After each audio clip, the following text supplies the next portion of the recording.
o que ser feito está em todos os lugares, tem aí os documentos, tem os direcionamentos, mas é o como. Hoje, nós, municípios, enfim, estão clamando pelo como fazer. Então, como fazer uma gestão pública municipal com qualidade?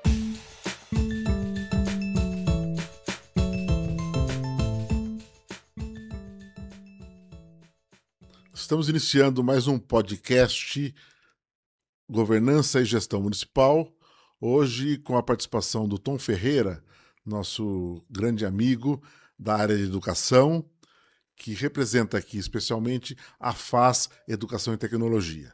O Tom é um consultor da empresa FAS Educação e Tecnologia e que tem uma vasta e ampla formação dentro da área de educação.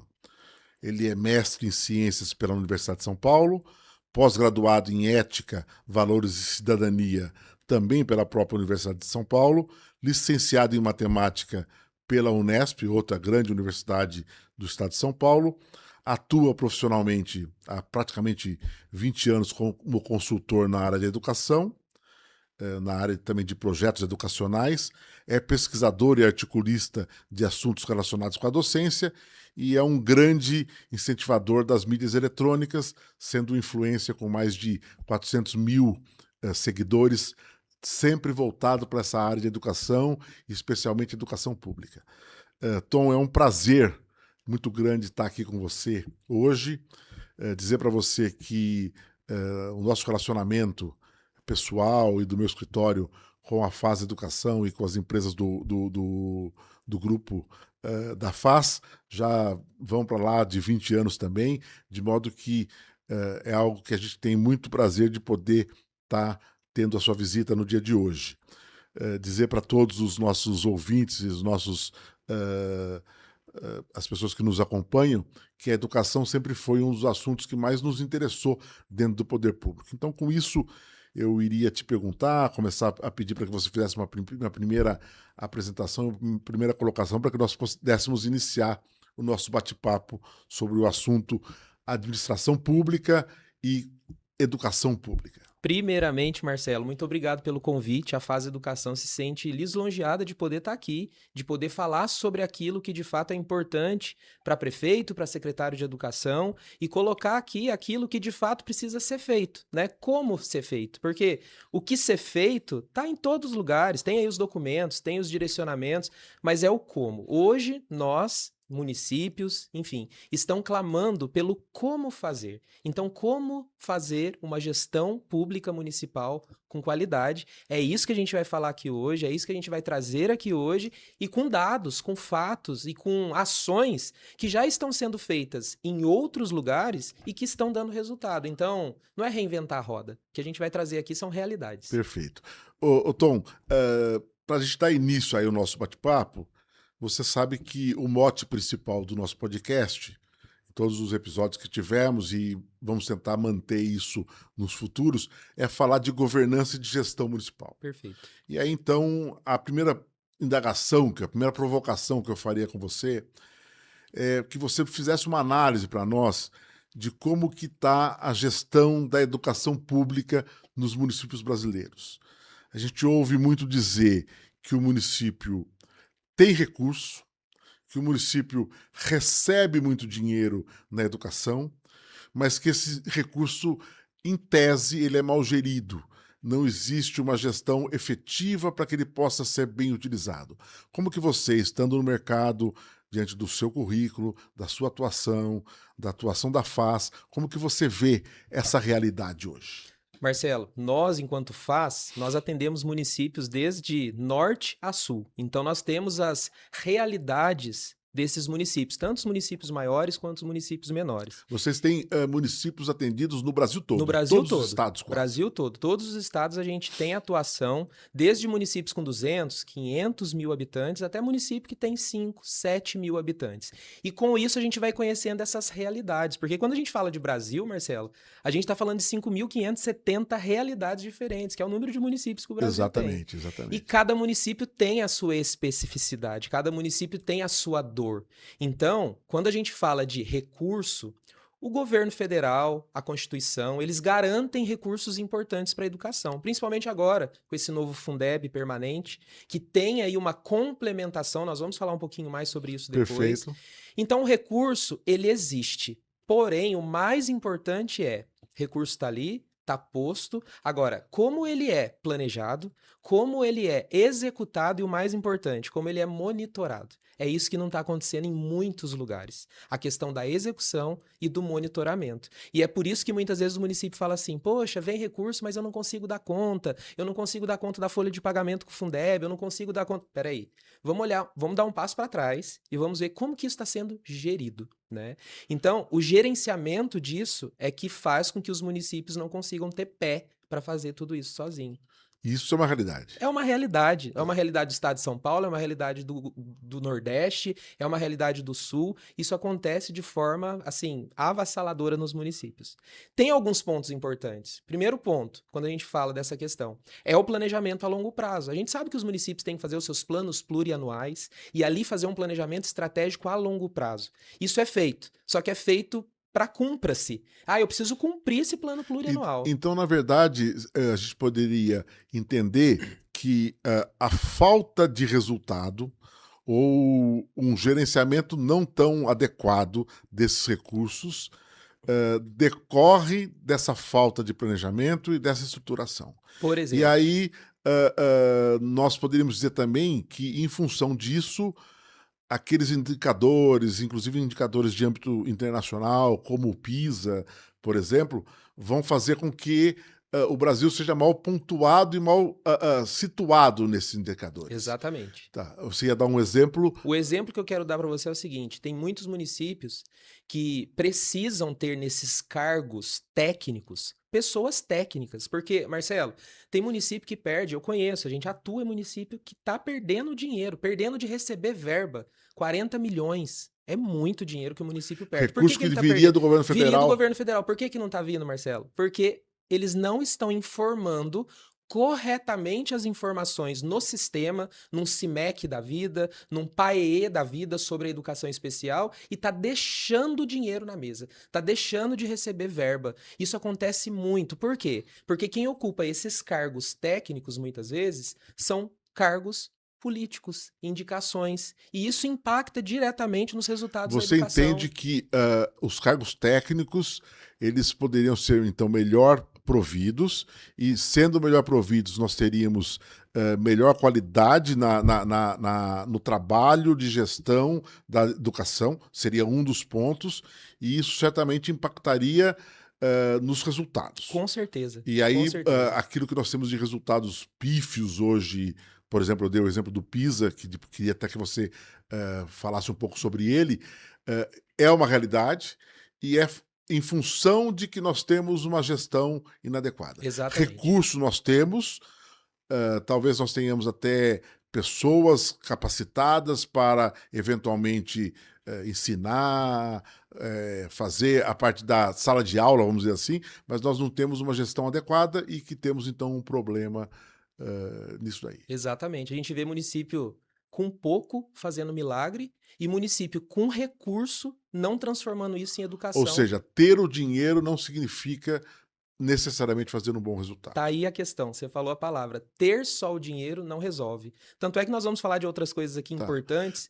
Então vamos lá, fale para nós um pouco sobre o PISA, porque isso me parece, eu sou um aficionado por educação, sou da área jurídica e fico, assim, trabalho com o poder público há mais de 3 décadas e me indigna muito ver que resultado existe, recurso existe, mas resultado não acontece. Sim. E aí a gente vê na linha de frente os resultados do PISA, por exemplo, do IDEB, do SAEB, e a gente vê algo assim comparado com outros países, Singapura, Finlândia, uma coisa assim, o que acontece com o nosso país? Explica para nós primeiro o PISA e o Brasil dentro dessa realidade do PISA, por favor. Vamos lá, o PISA, que é um programa de avaliação internacional, ele é concebido pela OCDE, que é a Organização de Cooperação para o Desenvolvimento Econômico, ele é aplicado a cada 3 anos. Tá? A última aferição foi 2022, 2025, os resultados de 2025 ainda não foram revelados, então nós temos os dados de 2022. E sempre com a aplicação do PISA, o Brasil está lá nas últimas colocações. É uma Quantos avaliação. países que são medidos? Na última aferição, próximo de 80 países participaram do PISA. E 80 o Brasil países. fica sempre ali na rabeira, de 60 para trás. Lá embaixo Tá. o Brasil fica. O que o PISA avalia, Marcelo? Leitura, matemática e ciências. São as 3 grandes áreas que o PISA avalia. O PISA avaliava só leitura e matemática, começou a avaliar ciências. Com isso, o nosso indicador interno, IDEB, também começou a avaliar ciência. Eu vou falar dele um pouquinho O mais pra IDEB frente. se espelha muito no PISA. Muito. A maneira de avaliar, os componentes que cobram. E isso também, muitas pessoas não têm esse conhecimento, não sabem o que é o PISA, como o PISA avalia, e isso impacta Você diretamente. entende que a avaliação que ele faz é adequada? Mede resultados mesmo? Ou você acha que poderia ser, tipo, abrasileirado os nossos sistemas? Não, o PISA ele traz ali habilidades e competências que de fato devem ser avaliadas a nível nacional, a nível mundial. Inclusive, eles estão inserindo, a partir da última aferição, outra componente. Sabe o que eles vão começar a avaliar agora, Marcelo? Criatividade. Pensa, criatividade. Hoje fala-se de currículo de criatividade, eu li um pouco programação. sobre isso e fiquei imaginando que a gente poderia pensar, o Brasil vai se sair bem, mas não é verdade. Porque o Brasil é o país dos memes, né? Você fala assim, paraíso dos memes, então o Brasil vai sair muito bem. Está nas últimas colocações em criatividade. Porque Também em criatividade. Porque o conceito é outro. O conceito de criatividade que o PISA traz é, esses estudantes, eles têm capacidade de resolver problemas sociais, econômicos, problemas que estão acontecendo no dia a dia, mas com soluções criativas. Vou dar um exemplo. Uma questão que foi avaliada sobre criatividade. Eles colocaram lá uma biblioteca com muitas escadas, com livros, estantes altas, e eles colocam assim para os estudantes, eu quero que vocês me deem 3 dicas, de como transformar essa biblioteca numa biblioteca acessível para todos, para cadeirante e tudo mais. Olha o tipo de pergunta que eles fazem. Então, os estudantes tinham que trazer a sua criatividade para poder falar sobre essa questão de como que eu vou transformar isso de forma acessível a todos. Então, são tipo de questões que cobram a criatividade, mas para problemas sociais, problemas econômicos, que é o que está acontecendo. E aí o Brasil está lá nas últimas colocações também. O PISA pode nos parecer, numa primeira leitura, algo muito etéreo, muito fora da nossa realidade, porque ele mede uma questão relacionada com o mundo todo. Fiquei fazendo algumas reflexões sobre essa questão e comparando isso com o IDEB, que aí ele já traz uma realidade nacional, mas aí nós pegamos só os municípios do Brasil, é lógico, e ao pegar só os municípios do Brasil, a gente percebe que há, inclusive, problemas. Municípios ricos não necessariamente estão bem avaliados. Municípios com menos recurso às vezes consegue uma boa avaliação, como, por exemplo, um exemplo clássico nos últimos anos é Sobral, no Ceará. Diz para nós, primeiro, o que é esse IDEB, trazendo ele para a realidade brasileira, o PISA para a realidade brasileira, se ele é isso, como ele mede e, mais especificamente, os municípios vivem de fiscalização. E fiscalização essa que é centralizada e concentrada nos tribunais de contas. Dica para nós sobre o IDEB, sobre a relação dele com os tribunais de contas, porque me parece que aí já começamos a conversar um pouco sobre uma realidade mais concreta dos municípios brasileiros. E essa cobrança é anual. Prefeitos e secretários de educação são cobrados anualmente sobre essa questão com o Tribunal de Contas. Nós vamos falar disso. O IDEB, Marcelo, ele é o Índice de Desenvolvimento da Educação Básica. É uma nota de 0 a 10 que o município ele atinge essa nota, cada escola atinge essa nota, tem algumas variáveis para que essa nota chegue no 10, 2 principais variáveis, aprendizagem das crianças e fluxo da rede. O que é fluxo? Taxa de aprovação. Então eles olham na rede, taxa de aprovação, taxa de retenção e a questão da aprendizagem. Provas de língua portuguesa, matemática e agora ciências, eles têm uma nota ali, uma nota de fluxo, faz ali a intersecção dessas 2 variáveis e sai a nota 8, 7, A nota 5. sai da escola ou sai do município? Sai da escola e do município. Então, da escola depois reúne as notas locais e gera a nota municipal. Exatamente. Cada escola tem o seu IDEB. Por exemplo, uma coisa que as pessoas desconhecem também, no dia ficam doidos, porque, mas por que não saiu a nota da minha escola? Às vezes acontece isso, Marcelo, não divulga a nota da escola. No dia da aferição do IDEB, nós temos que garantir 80% de presença dos estudantes que estão matriculados naquele ano. Por exemplo, o quinto ano vai fazer a prova. No dia, 80% dos alunos do quinto ano tem que estar presentes. Se tiver 79,9%... E eles fazem uma prova. Eles fazem uma prova prova de conhecimento. Matemática, português, matemática, ciência. leitura, interpretação de texto e ciências. Tá. Esse tipo de prova. E aí essa prova gera um resultado, que gera um resultado e uma nota para a escola, que por sua vez contribui para a nota do município. Exatamente. E aí os tribunais e o próprio governo federal estabelecem metas. Metas. A cada ano os municípios têm... E aí os municípios vão tentando atingir ou não essas metas. Exatamente. Hoje, a média IDEB Brasil, anos iniciais, que é primeiro ao quinto ano, é média 6. É uma nota de 0 a 10. 6, você fala assim, é uma média, é média. 6 tá ali, né? Você fala 6 tá ali. Mas nós temos casos no nosso país com IDEB 9,6. O município de Sobral, pelo que eu averiguei, tem uma nota desse tipo. Exatamente. Por quê? O que acontece em Sobral que não acontece em outros lugares? E é aí que está o gargalo, Marcelo. Primeira coisa que os municípios precisam olhar é realmente fazer política pública educacional. Porque o que acontece a cada 4 anos? Eleição. A cada 4 anos pode ter mudança de gestão no município.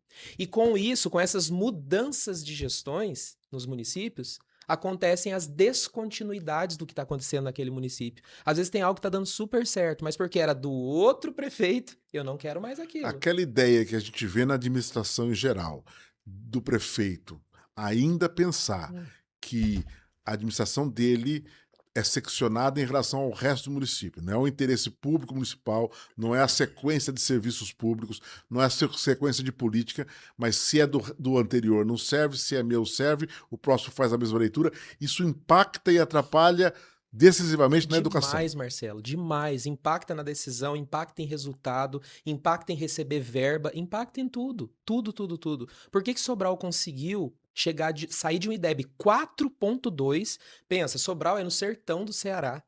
Eles tinham muita evasão escolar, as crianças não iam para a escola, eles tinham que trabalhar. Mas Sobral criou políticas públicas lá atrás, Marcelo, que em 25 anos eles conseguiram chegar nesse resultado. Mas o que eles conseguiram nesse tempo todo? Manter um grupo na gestão municipal de Sobral. Então, assim, quem fica na gestão lá deu continuidade no que o anterior estava fazendo. E aí foram propostas políticas públicas de alfabetização, políticas públicas de busca ativa, políticas públicas de formação para professores, políticas públicas com metas e resultados. Nós também não temos essa cultura de trabalhar com metas e resultados na educação. Precisa disso. Sobral o que você está falando é música para quem pensa em governança e gestão. Exatamente. Você começou dizendo, olha, eu preciso ter em certos cargos pessoas técnicas. Ainda que eu esteja falando de um aspecto político, pessoas com conhecimento técnico. Eu preciso dar continuidade a esse grupo, a essa política pública. Posso até trocar pessoas, mas a política pública tem que ter continuidade. Perfeito. Fazendo isso, eu consigo começar a refletir positivamente no sentido de estar ampliando a minha nota dentro do IDEB, porque essas leituras e essas métricas são sempre consideradas. Exatamente. Quando a gente fala em PISA, nós falamos em Singapura, falamos em Finlândia, e quando a gente fala em IDEB, a gente fala de Sobral. Então, você está nos dizendo que a continuidade e a priorização de pessoas técnicas são pontos de partida para isso. São pontos cruciais para nós falarmos em educação pública com qualidade. Educação pública com qualidade precisa desses pontos que nós estamos tratando aqui. Até porque, falando um pouquinho mais do Tribunal de Contas, Marcelo, o Tribunal de Contas ele pega a nota do IDEB e faz assim, ó. O município está gastando tanto por aluno ano. E ele está com IDEB X. Tá, vamos lá, vamos olhar esse município. Ele pega um município de mesmo porte e olha, esse município está gastando mais com aluno ano e está com o IDEB mais baixo, mas eles têm o mesmo porte, eles recebem praticamente as verbas parecidas. Por que eles estão gastando mais aluno ano, e estão com o IDEB mais baixo que aquele? E aí o Tribunal de Contas vai monitorar. Outra coisa, a questão dos 25% que o município precisa gastar com a educação. Eles olham para isso também. Ah, eu preciso gastar 25. Quem está gastando próximo dos 25 e está ascendendo o IDEB, eles têm uma visão bacana. O Tribunal de Contas olha para aquilo, poxa, o município está ascendendo o IDEB e está gastando dentro do que é para a educação. Agora, quando eles olham o município, que tem o mesmo porte, gastando 40%, 45% com a educação, e o IDEB caindo, o Tribunal de Contas vai ter um puxadinho Ou seja, lá na prefeitura. ele tem condições cada vez mais de fazer um olhar comparativo a partir de informações técnicas e concretas. Com certeza. E muito consistentes. Com certeza. Então, quer dizer, imaginar que o tribunal só vai olhar numa eventual visita lá, se tem merenda, se está condicionado adequado, se tem isso, se tem aquilo. Isso é uma das formas que ele faz. Mas ele tem condições, em função da forma de medir, do IEGM, do IDEB, como ferramentas e instrumentos, de fazer toda essa leitura comparativa e falar assim, olha, nós temos Sobral como meta, nós temos Sobral como paradigma e vamos atrás de alcançar esse paradigma. É isso aí. Vamos atrás de alcançar isso e verificar o que foi feito. É isso aí. Eu tenho visto nas suas colocações aí, especialmente na internet, que a gente acompanha você lá, que você fala muito sobre a questão da valorização do corpo docente. Acho que tem tudo a ver com o que a gente está falando. Capacidade técnica, prestígio aos técnicos, continuidade de políticas públicas e olhar para dentro da escola e falar quem é o meu ator? O meu ator é o professor, é a equipe técnica docente. E aí, então, eu tenho que valorizar essa equipe técnica. O que é isso? O que é valorizar a equipe técnica? Pois é. E aí, quando a gente fala de valorização do corpo docente, é no sentido mais amplo da palavra, Marcelo. Porque, às vezes, fala assim, eu preciso de valorização docente. Muita gente entende isso como aumentar salário de professor. Eu não estou falando que não tenha, porque realmente hoje, quando nós olhamos para o magistério, para o piso do magistério, quando você fala de professor, hoje o piso do magistério está em torno de R$ 5.100 para um professor que trabalha 40 horas, que tem que ter graduação, é uma das profissões que mais recebe mal em relação às outras profissões que requerem o mesmo nível de aprendizado, com graduação e tudo mais. Então, hoje, quando a gente olha para o piso do nacional, tá baixo, o professor precisa ganhar mais sim, só que não é só isso. O professor precisa de qualidade de vida, Marcelo. O professor trabalha muito e final de semana. Na semana ele não dá conta de fazer o que ele precisa. Ele tem as aulas, ele tem correção de avaliações, ele tem relatório para fazer, ele tem sistema para alimentar, ele tem que dar o retorno para o pai que está ligando para ele no final de semana. Professor, ele adoece, uma das profissões que mais adoece hoje. E as principais causas são esse trabalho invisível do professor, esse trabalho para além da sala de aula. Porque tem gente que fala, o professor só dá aula. O professor faz muito mais. O professor, 40 horas, trabalha no mínimo 80. Pode ter certeza disso. E ele é desprestigiado, não é só na escola, ele socialmente foi desprestigiado com o tempo, não é isso? Total. Você pergunta hoje para um adolescente de 15, 16 anos, o que você quer ser quando você crescer? Ele não vai falar professor. É muito difícil você encontrar hoje um adolescente. E fora do Brasil isso não é assim. Marcelo, fora do Brasil, a profissão professor, ela é muito valorizada. Tem mais gente lá fora querendo ser professor do que engenheiro, por exemplo. Quando você pega a média do PISA, porque o PISA avalia isso também. No questionário socioeconômico que ele faz as perguntas para esses... O PISA faz isso? O PISA faz isso. Outra coisa que eu esqueci de falar que é importante. Quem faz o PISA? São crianças, são adolescentes? São pré-adolescentes, de adolescentes, 15 anos. É quem faz o PISA. Ou seja, quando está no final da educação básica, para medir de fato a educação básica no nosso país, para o médio...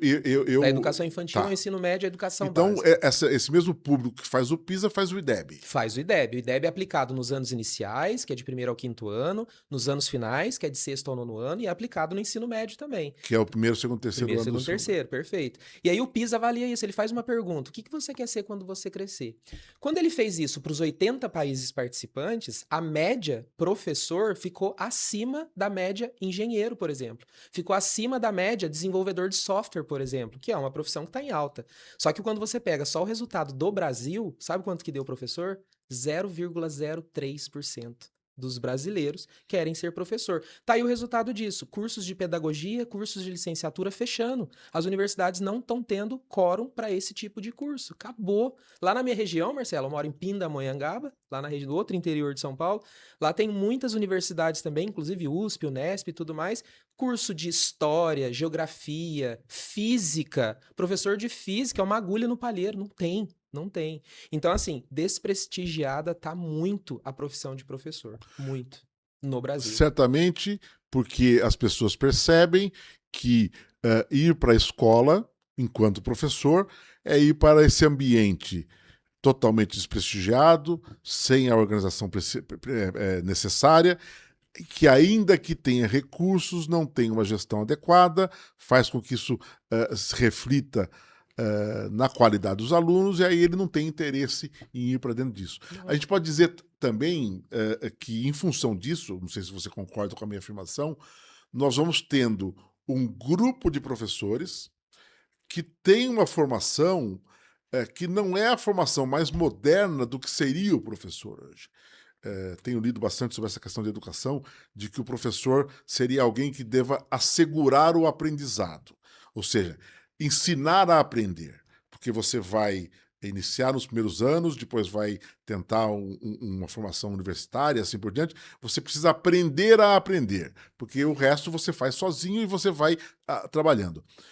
E nós ainda temos escolas que formam professores na parte pedagógica que não ensinam o professor a ensinar a aprender, ensinam o professor a fazer aquele ensino tradicional. Expositivo, aula expositiva. Isso. Aula expositiva.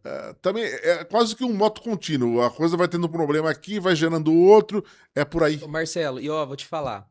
Teve uma época no Brasil que para nós sermos professores, nós fazíamos magistério. Quem tá assistindo esse podcast e fez magistério sabe do que eu tô falando.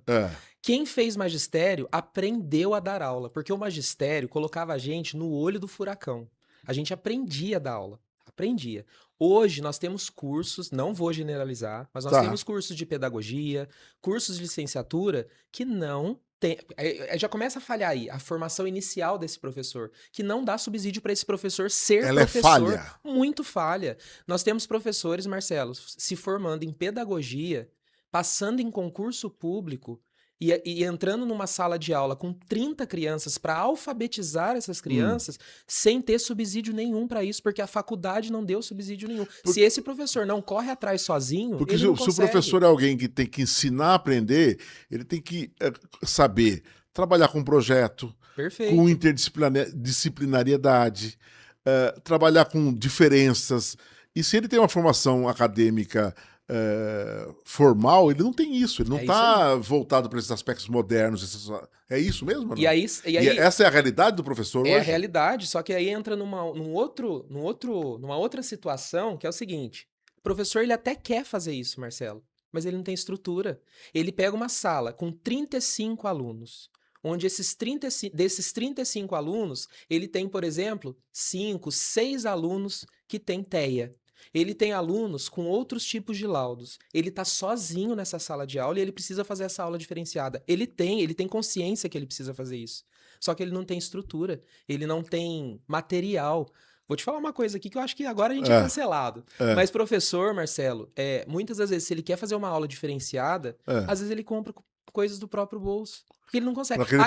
Eu quero fazer uma coisa diferente no laboratório. Cadê o laboratório? Cadê os equipamentos? Cadê os materiais? Cadê? Eu sou professor, eu sei que eu tenho que trabalhar no laboratório de matemática com realidade aumentada. Cadê a realidade aumentada? Você deve ter acompanhado essa semana aquela juíza que foi no Supremo fazer a defesa de uma associação lá de magistrados, falando que ela tinha que pagar o lanche do bolso, a gasolina. Mas ela ganha 40 mil reais. O professor que ganha 5 tem que fazer isso também. Muitas das vezes. Aquele professor que é comprometido, que se cobra e que é perfeccionista, ele compra materiais toda semana, ele tem conta na papelaria. Esse professor tem conta na papelaria. Conta pessoal. E a gente não pode romantizar isso, Marcelo. Tem muita gente que romantiza isso. Porque isso não é... Não pode. Se você quer um sistema moderno, desenvolvido e com gestão, não é esse o caminho. De jeito nenhum. Não é esse o caminho. De jeito nenhum. O município precisa prover Exatamente recurso, infraestrutura adequada para o professor. Não adianta eu falar hoje de uma BNCC da computação se a escola não tem uma infraestrutura com equipamento, com internet. Como eu vou desenvolver uma BNCC da computação? Ah, mas vai fazer de maneira desplugada. Não, mas ele precisa ter acesso a equipamento. Opa, ele precisa ter acesso a equipamento. Essa criança precisa ter acesso. Como ela vai ter acesso a esse equipamento? Então, assim, o município precisa prover isso para o professor. Não adianta eu cobrar uma educação de Singapura e dar uma estrutura que não condiz com o que eu quero e de resultado, não é? Quando a gente estuda essa questão de Singapura, a gente imagina que isso foi algo que surgiu do nada. Não é. Foi algo estudado, Construído. pensado, construído por décadas. Você já falou, pelo menos de passagem, e eu sei que isso é uma das questões que influenciaram demais nessa melhoria das educações desses locais de paradigma, sejam internos quanto externos. Eu queria que você comentasse duas questões que me parecem importantes. As políticas de busca ativa e a de formação continuada em serviço, que é um pouco daquilo que a gente já começava a falar na conversa anterior, que é essa questão da formação do professor. Essas duas questões me parecem estruturais para que isso aconteça. Explica um pouco para o nosso público como funciona isso. Pois é, quando a gente fala de política de busca ativa, né, essa que foi concebida em Sobral, inclusive, foi de lá que surgiu. Hoje fala-se no governo federal sobre busca ativa, mas onde surgiu isso foi em Sobral. Sobral é escola não só para o Brasil, Marcelo. Tem gente de Finlândia, Japão, tudo vindo para Sobral para ver o que está acontecendo, como que Sobral conseguiu ascender a educação. Então, quando ele fala de busca ativa, ele está falando de uma política que é assim. Sobral é um município do sertão do Nordeste e que lá as crianças, elas evadiam muito a escola, elas não iam para a escola. E até o 5º ano, no 6º ano, ela tinha que trabalhar, tinha que ajudar a família. O que eles começaram a fazer? A criança falta uma vez na escola, isso é política, tá? Em todas as escolas eles fazem isso. Lá tem um profissional que chama mensageiro. Esse mensageiro que fica na escola é um profissional contratado, às vezes é o coordenador pedagógico, eles nomeiam esse mensageiro. Eles passam de sala em sala, todos os dias, e perguntam, por exemplo, você é o professor do 4º ano A. Eu chego na sua sala, eu sou o mensageiro. Marcelo, quantos alunos vieram hoje e quantos faltaram? Aí você vai falar, Tom, hoje vieram 23, faltaram 2. Quem são esses 2 que faltaram, Marcelo? Eu anoto. Beleza, passei na sua sala, vou para outra, passo em todas as salas, anoto tudo. Vou para minha sala lá do mensageiro. O que eu faço? Ligo para casa dessas crianças. Todos os dias eles fazem isso. Todos os dias.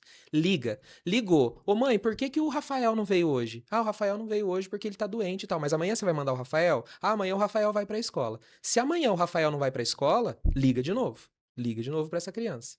Ligou na segunda, o Rafael não veio, na terceira, sabe o que eles fazem? Eles visitam a casa das crianças.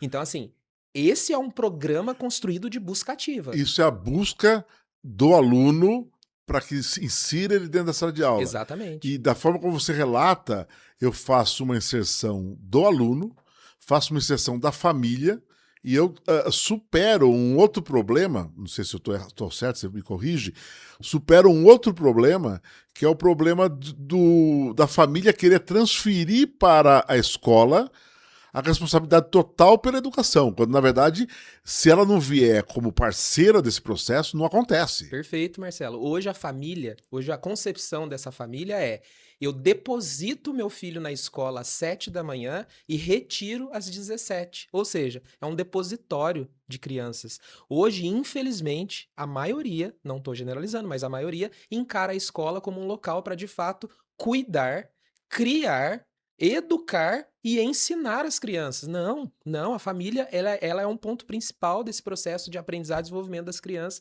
dos adolescentes, e ela está se ausentando. Muito do que acontece hoje, na falta da escola, o que está acontecendo, é a ausência da família. E a família hoje não olha mais para o professor como aquela pessoa que está ali para, de fato, ensinar. Não, o professor está ali para ensinar, para cuidar, para trocar fralda. Não é isso. Esse não é o papel do professor. O papel do professor é ensinar, né? Então, realmente, hoje a família ela está muito ausente no processo de ensino-aprendizagem da criança.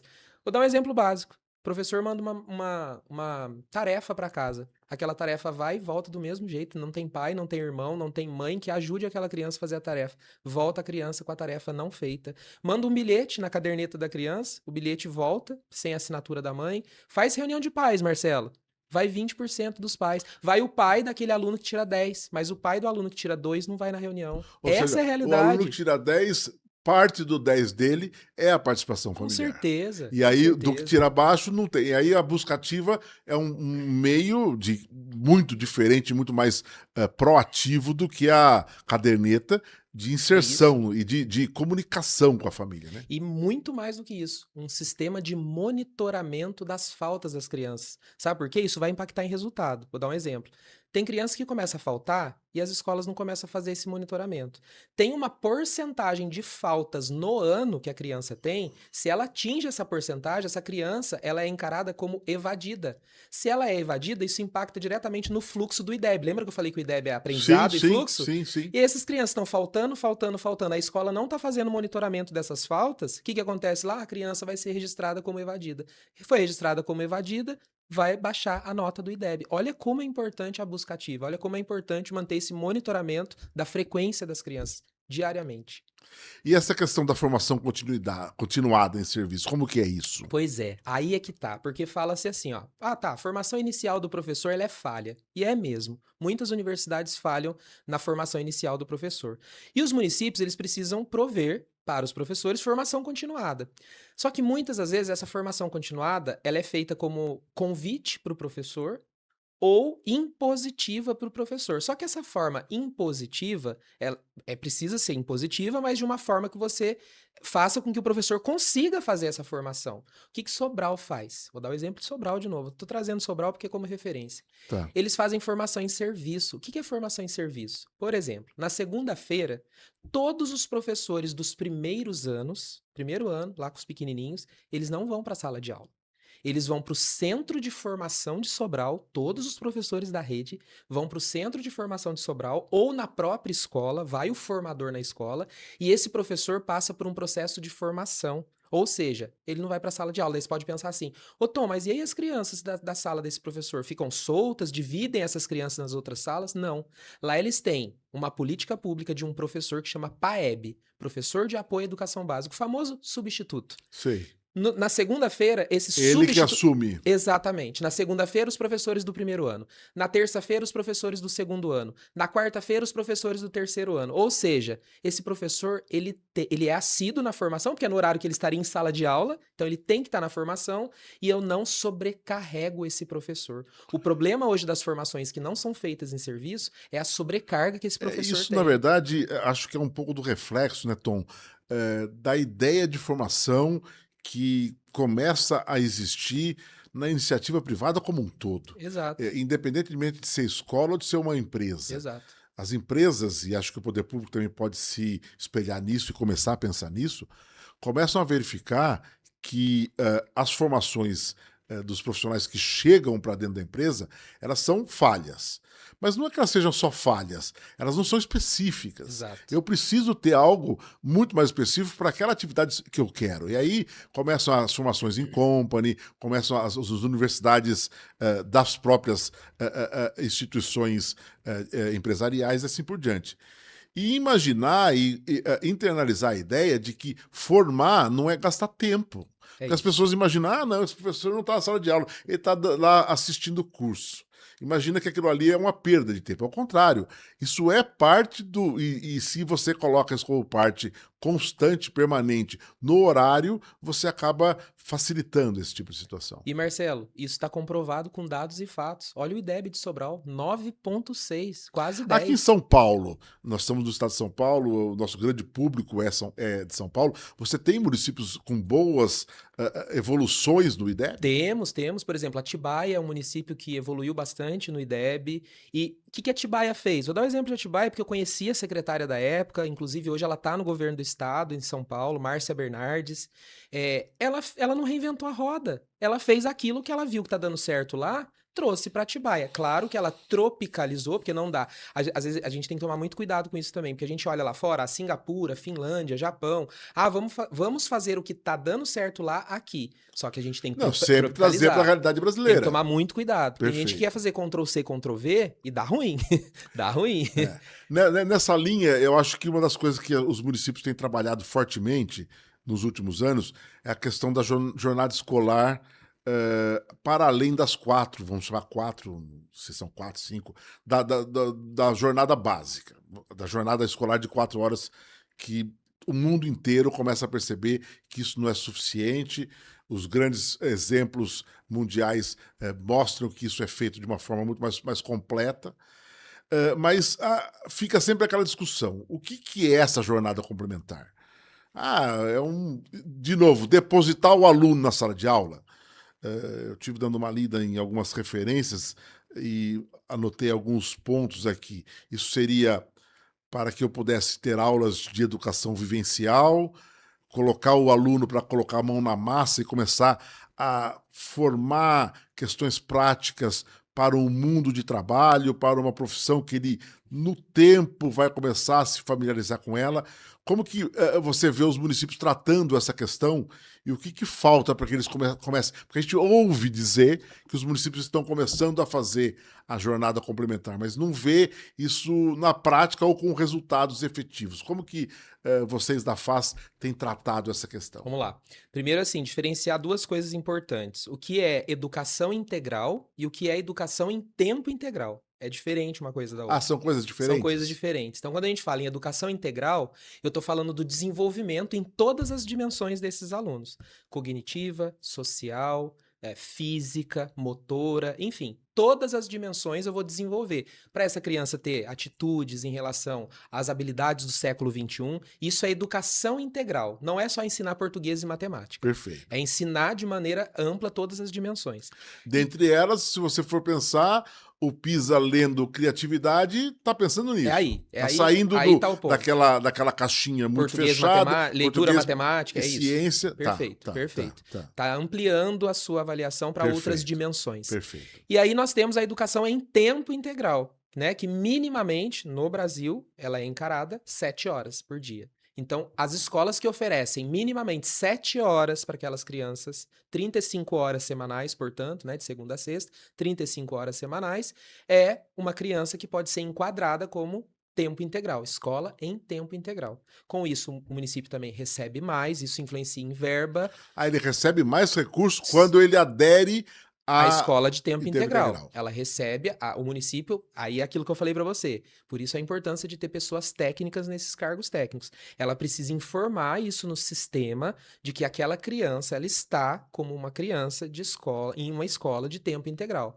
Se essa pessoa passa desapercebida e deixa lá a criança como é parcial, vai deixar de receber Mas verba. Hoje, quem faz as fiscalizações faz uma análise ainda só do tempo básico, e depois o integral ainda não é aferido enquanto qualidade. Ainda não. Tá. Só a questão de estar ali. Por eu tô enquanto oferecendo... é tempo. É isso. Eu estou com 7 horas dia, 35 semanal, eu estou integral. É isso. Não estou assim, eu estou com 4 horas. Ou 5. Ou 5, perfeito. E aí é o seguinte, Marcelo, aumentar o tempo na escola não garante qualidade na educação. Então, assim, se for aumentar por aumentar, eu tenho que aumentar o tempo na escola. Eu acho que isso é cabível, precisa.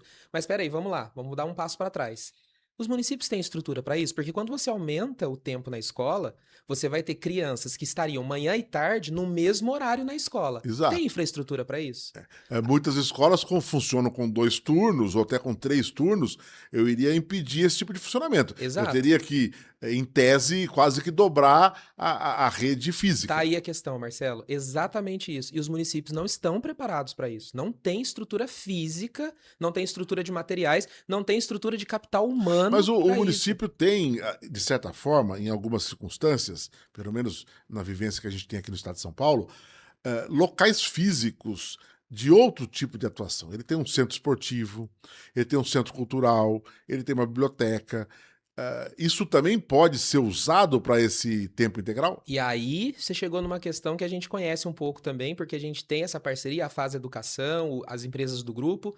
Osasco, na Grande São Paulo, por exemplo. Osasco oferece escola em tempo integral, jornada complementar nas escolas. Mas é uma rede escolar grande. 70 mil crianças, Marcelo, tem na rede de Osasco. Você fala, são 150 escolas municipais em Osasco.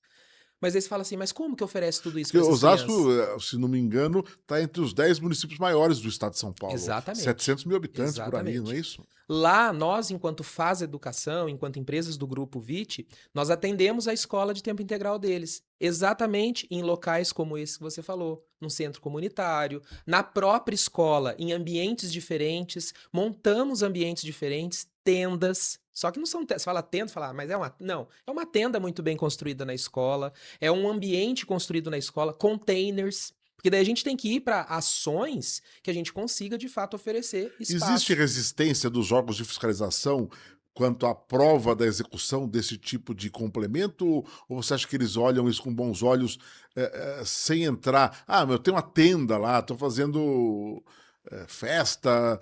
Não, eles. Isso vai Até bem. porque a lei da escola de tempo Trabalha integral com fala isso, disso, com fala essa de necessidade. espaços Há uma diferenciados. pluralidade de Tem, atuação, né? tem centro comunitário, centro de formação. Ah, eu vou levar eles para uma quadra municipal que é perto da escola. A gente faz muito isso. A gente, na verdade, é um braço para os municípios para fazer isso. O serviço que a Fase Educação presta, então ele não está vinculado só à atividade formal curricular. Ele também tem frentes vinculadas com essas complementações. Perfeito. A Fase Educação, ela entende a dor do município e desenvolve um projeto, uma ação efetiva para aquele município resolver o problema dele. Por exemplo, Marcelo, tem município, Osasco é imenso, tem 70 mil crianças.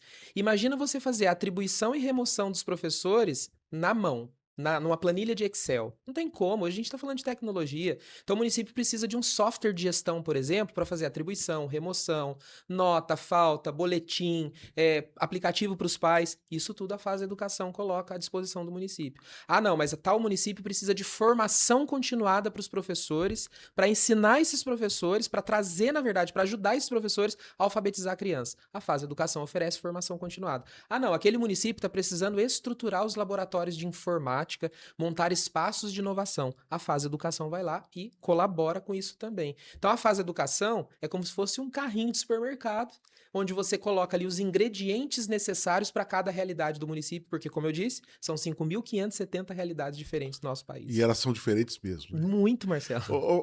Tom, se a gente pudesse tentar, para fazer a coisa mais didática, você como alguém da área da educação, preza sempre pelo aspecto didático das informações. E tentar condensar em poucas palavras, para a gente poder concluir o nosso debate. O que os municípios precisariam para a gente poder agora organizar nosso raciocínio, fazer para que ele pudesse alçar voos e fazer essa melhoria da qualidade da educação nas suas redes de ensino? Primeira coisa, olhar para os cargos técnicos e ter pessoas técnicas fazendo o serviço técnico. Isso é o primeiro ponto de partida, Marcelo. Para não escapar uma verba aqui, para não escapar uma informação ali. Então, esse é o primeiro ponto. Segundo ponto, quando a gente fala de município, para que dê certo a rede municipal, as escolas. Valorização do profissional docente. A gente precisa pensar nessa valorização. Tem município que até hoje não paga o piso, Marcelo. Tem município que até hoje não tem um plano de carreira definido para esse professor. Mas você coloca a valorização de uma forma muito clara. Me parece que o não pagar o piso, isso é uma coisa que chega ao absurdo. É um absurdo. Porque a reflexão para o resultado vai muito além disso. Vai no aspecto qualidade de vida, vai no aspecto capacitação em horário escolar, vai no aspecto contribuição para que a família se insira com a busca ativa e outros mecanismos, porque, do contrário, só pagar piso não resolve a vida de ninguém. É o que eu disse no começo, retomo agora e tenho certeza disso. Não é só aumentar o salário do professor. Não é isso que vai resolver a educação. É sim valorizar financeiramente o professor, mas eu tendo outros braços. A qualidade de vida, Marcelo, Campinas registrou no ano de 2025 mais de 3 mil afastamentos de professores. A cidade de Campinas? Na cidade de Campinas. Professores da rede estadual que trabalham em Campinas.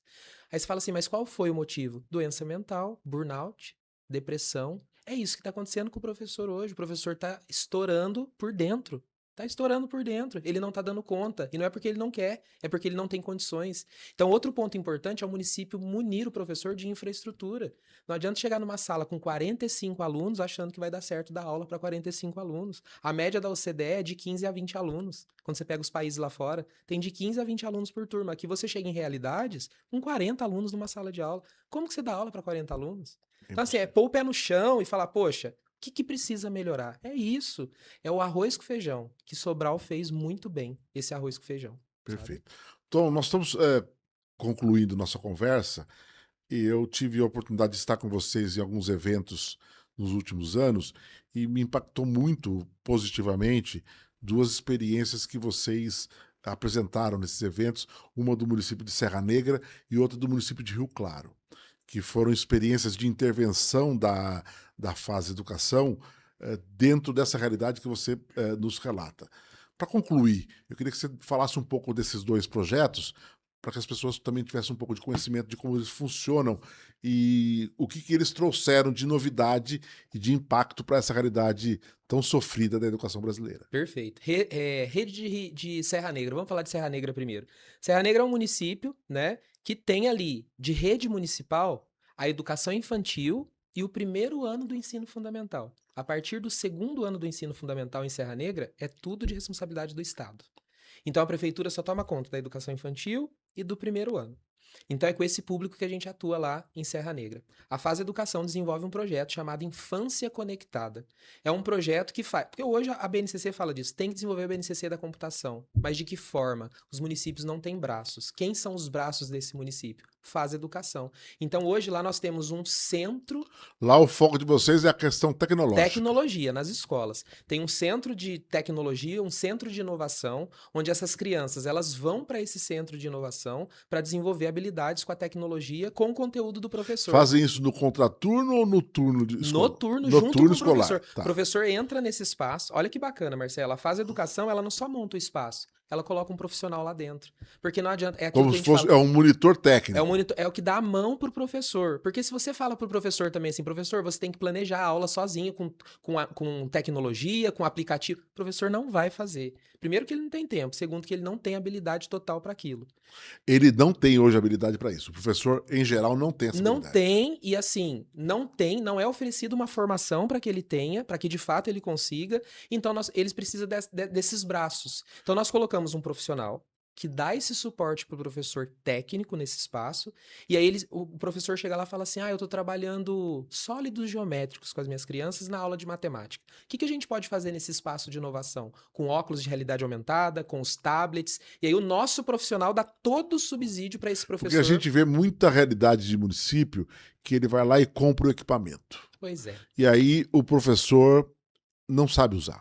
Tecnologia sem metodologia não serve para nada. O professor prefere muito mais uma aula giz, lousa e saliva do que ter uma tecnologia que não tem metodologia nenhuma. Porque não depois tem fica até, inclusive, uma coisa vexatória, né? Não, É mal usado, fica ali encostado. E posso falar mais, Marcelo? Além de vexatório, dá problema jurídico para o município. Isso, porque o destino do recurso público foi um absurdo. Porque o tribunal comprou e não usou. O Tribunal de Contas hoje não faz uma visita lá na escola, vê lá a lousa inteligente, os equipamentos de tablet e tudo encaixotado num canto. Entra no banheiro, tá lá dentro do banheiro 30 tablets encostados no banheiro. E não é porque o professor não quer usar, é porque só comprou o equipamento.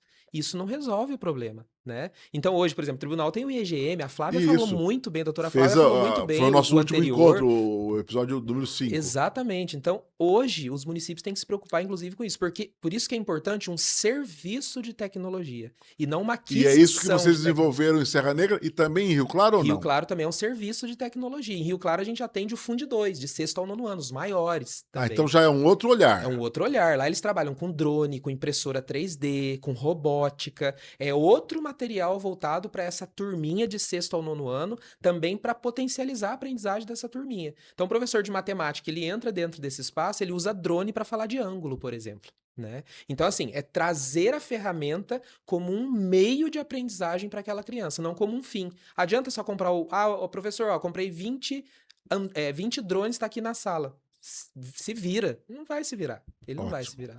Ô Tom, a questão da educação, acho que eu devo ter dito no começo, para mim é uma das questões mais importantes dentro do poder público, é uma questão que me apaixona, que me estimula a debater, e que me incomoda a falta de resultado efetivo. Então, a gente já está se esticando bastante, exatamente por isso, porque ela é apaixonante. A gente vai mais aqui, Marcelo. A gente vai mais aqui, passa o dia discutindo. Certamente teremos outras oportunidades para voltar a conversar. Eu queria, então, em nome do Instituto Paulista de Gestão Municipal e do IGMIB, Instituto de Governança Municipal Ibero-Brasileira, agradecer a sua presença, agradecer ao pessoal da Fase Educação por ter aceitado o nosso convite e dizer que foi muito bom para nós e para os nossos ouvintes poder estar junto com você no dia de hoje. Eu agradeço a todos que nos acompanharam até agora, espero que vocês nos acompanhem nas redes sociais e nos acompanhem no nosso próximo episódio, agradecendo a presença de todos. Obrigado.